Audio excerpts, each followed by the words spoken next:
Before we check to see if our fish tank is ready for water, let's take a look back at this project together. We started with a phone booth that I dug out of the trash and an acrylic fish tank I made by hand. But I knew we could do better, go bigger, and use the space more efficiently. After researching options, I decided to switch from acrylic to glass. Instead of buying glass sheets, I found it more cost effective to just buy a tank from Petco with the perfect 6mm glass thickness. Then came the interesting part, taking apart a perfectly good fish tank. After 4.5 hours of careful work with a putty knife and what felt like endless scraping with WD-40 to remove all the silicone, I finally had my glass pieces ready. Cutting the glass was definitely the scariest part. First perfect cut got my confidence up.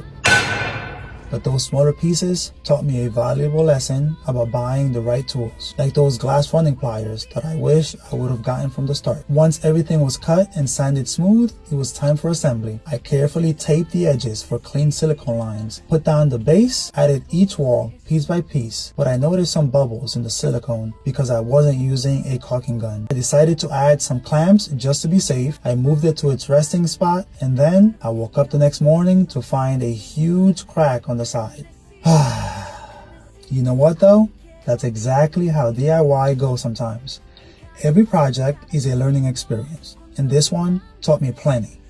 From working with new materials to problem solving on the fly. Sure, it doesn't end how I wanted, but now I know exactly what I need to do differently next time. And don't worry, I'm not giving up. Want to see what happens next with our phone booth aquarium? Follow La Casa Almodóvar to see this project turns out.